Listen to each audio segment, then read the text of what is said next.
झारखंड के तत्कालीन राज्यपाल द्वारा स्थानीय नीति मॉब लिंचिंग और ओबीसी आरक्षण विधेयक को वापस किए जाने को लेकर गुरुवार को जेएमएम ने अपना पक्ष रखा।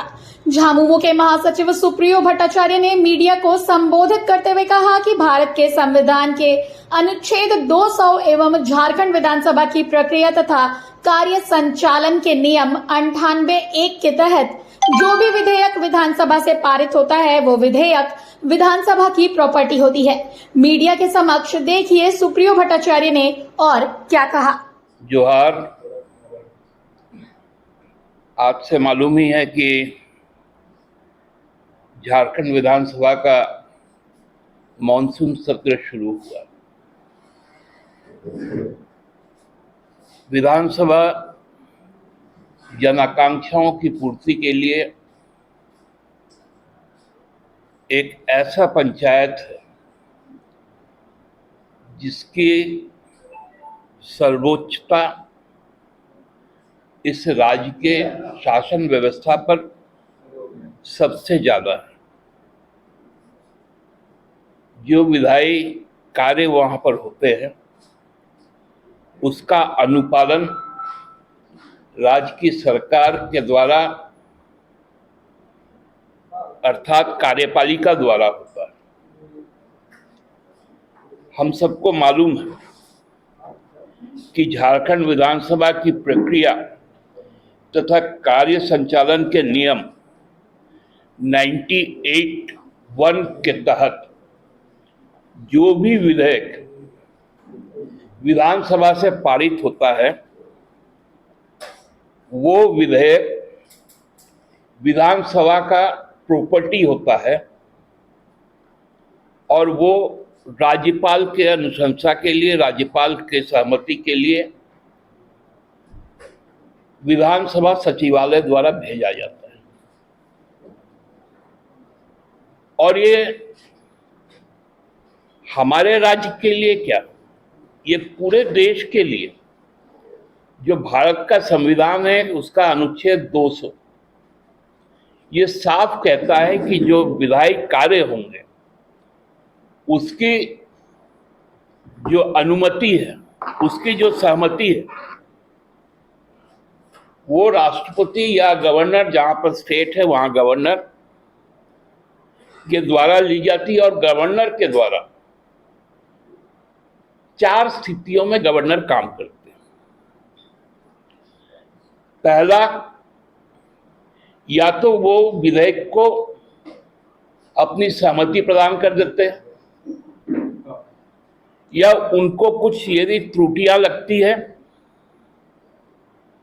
तो उससे विधानसभा को अवगत करवाते हैं,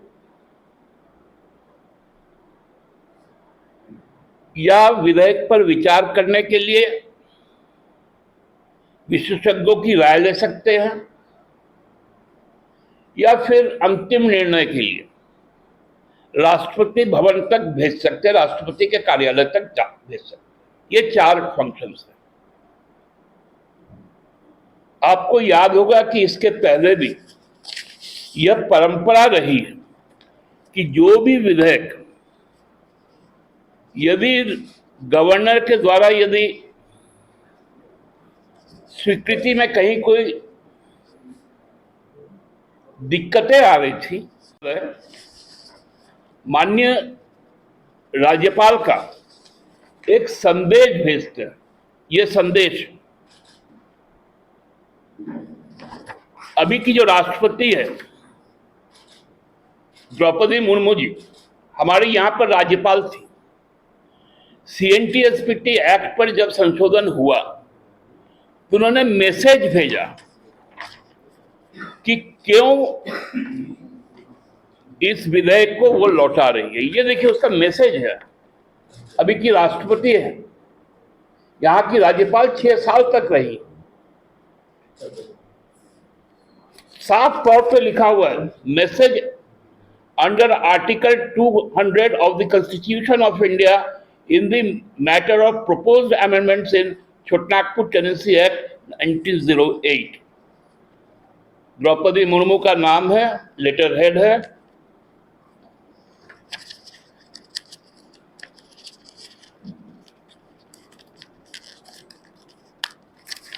और ये उनका सिग्नेचर, हस्ताक्षर।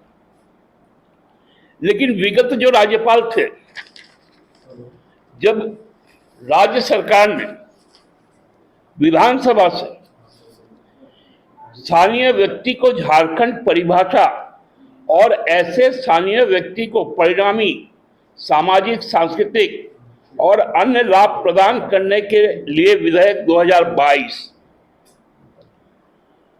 भीड़ हिंसा एवं मॉब लिंचिंग निवारण विधेयक 2021 तथा पिछड़े वर्ग ओबीसी के लिए सरकारी नौकरियों में आरक्षण की सीमा 27% करने संबंधी विधेयक 2022 को जब राजभवन भेजा, हो सकता है कि एफिलिएशन रहा हो। इसके पूर्व के राज्यपाल रमेश बैस जी केंद्र में मंत्री भी थे, भाजपा के नेता भी रहे, वर्तमान राज्यपाल भी भाजपा के सांसद रहे, भाजपा के नेता रहे। लेकिन जब पद पर आ जाते हैं तो उनका संवैधानिक कर्तव्य है कि अपना संदेश से अवगत करवाए, या उसकी जो असहमति है उसको राज्य सरकार को नहीं, विधानसभा को बताना पड़ेगा। क्योंकि विधेयक विधानसभा की परिसंपत्ति है और उसके कस्टोडियन विधानसभा के अध्यक्ष होते, स्पीकर महोदय होते। लेकिन हमको तो लगता है कि ये सीधा टकराहट है। राजभवन का जो सचिवालय है, कौन लोग बैठे हुए वहां पर, कौन इसको इस रास्ते की ओर ले जा रहा है?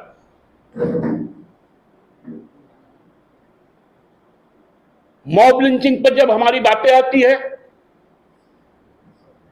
तो राज्यपाल महोदय को इन्फिल्ट्रेशन का समझ आ जाता है।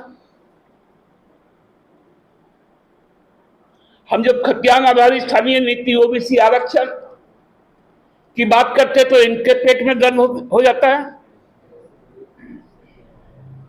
सरकार की यह दृढ़ इच्छा है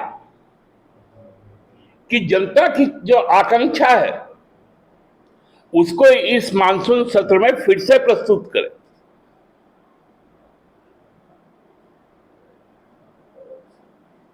और इस संकल्प के लिए यह जरूरी है कि विधानसभा सचिवालय को राजभवन का संदेश आए।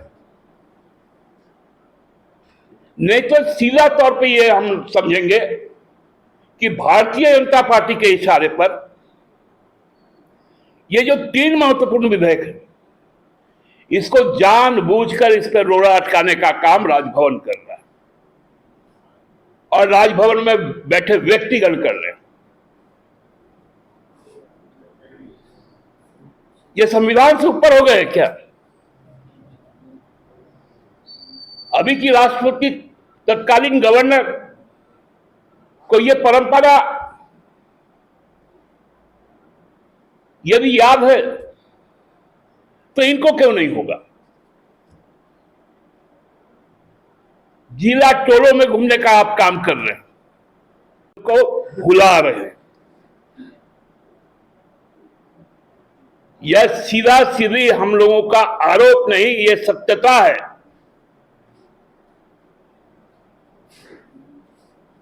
कि आप सरकार को अस्थिरता की ओर ले जाने के लिए, जनहित में कार्य ना हो, इसके लिए आप हर दिन नया एक कार्य योजना तय करते हैं और उसको क्रियान्वित करते हैं।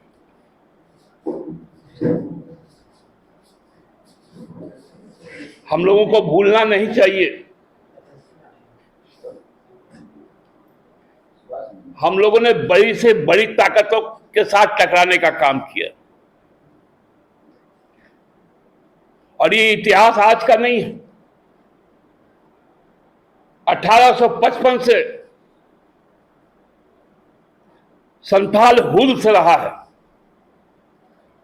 उसके पहले भी तमार विद्रोह, कोल विद्रोह, तमाम ऐसे विद्रोह हुए। तो मेरा ये साफ तौर पे कहना है कि यदि राजभवन सीरियस है और सीरियस होना पड़ेगा तो तत्काल जो ये 3 विधेयक को आपने सरकार को वापस किया है वो विधानसभा सचिवालय को एक संदेश के साथ भेजिए, ताकि वो संदेश माननीय विधानसभा अध्यक्ष के द्वारा प्रचारित हो पाए और यदि सदन चाहे तो उसमें आवश्यक संशोधन कर पाए, उस संदेश पर निर्णय ले पाए और पुनः उस विधेयक को माननीय राज्यपाल महोदय जी को स्वीकृति के लिए भेज पाए। यदि ये संभव नहीं हुआ मानसून सत्र में तो ये दुर्भाग्यजनक होगा और ये दुर्भाग्यजनक कार्य राजभवन के द्वारा किया जा रहा है। दुर्भाग्यजनक एक घटना घटी माकपा नेता सुभाष मुंडा की, और हमको लगता है कि पुलिसिंग के लिए एक बहुत बड़ा चैलेंज है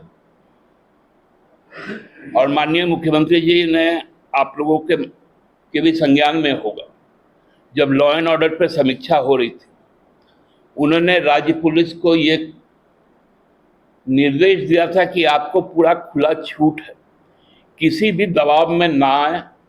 जो भी अपराधी हो वो कितना भी दुर्दांत क्यों ना हो और कितना भी पहुंच वाला क्यों ना हो, उस पर कार्रवाई करें, उसकी धरपकड़ करें, फास्ट ट्रैक कोर्ट में जाकर उनको सजा दिलाए। चाहे तो सरकार हमारा बॉडीगार्ड वापस ले ले, लेकिन शांति व्यवस्था बहाल करे। हमको बॉडीगार्ड का जरूरत नहीं है, कांग्रेस विधायकों ने कहा है। नहीं, देखिए, राज्य की सुरक्षा सर्वोपरि है, आमजनों की सुरक्षा सर्वोपरि। दादा, एक सवाल ये है कि इस हत्या को आप किस रूप में देखते हैं? ये सामान्य लॉ एंड ऑर्डर की वजह से है या फिर जमीन से जुड़ा हुआ है या फिर राजनीतिक हत्या? देखिए, उस पर तो मैं खुलासा नहीं कर सकूंगा, लेकिन ये कोई ना राजनीतिक हत्या है और ना ये पूरी तरह जो हम लोगों को समझ में आता है ये एक सुनियोजित हत्याकांड है। क्योंकि कोई यदि अपने ऑफिस में बैठा हुआ है, वहां यदि अपराधकर्मी आते हैं तो या तो उस कार्यालय से वो परिचित होते हैं और उसके बाद वहां पर गोलियां चलती हैं, दुखद मृत्यु होती है। तो हमको लगता है कि ये एक सुनियोजित हत्याकांड है। बाबूलाल ने ट्वीट किया है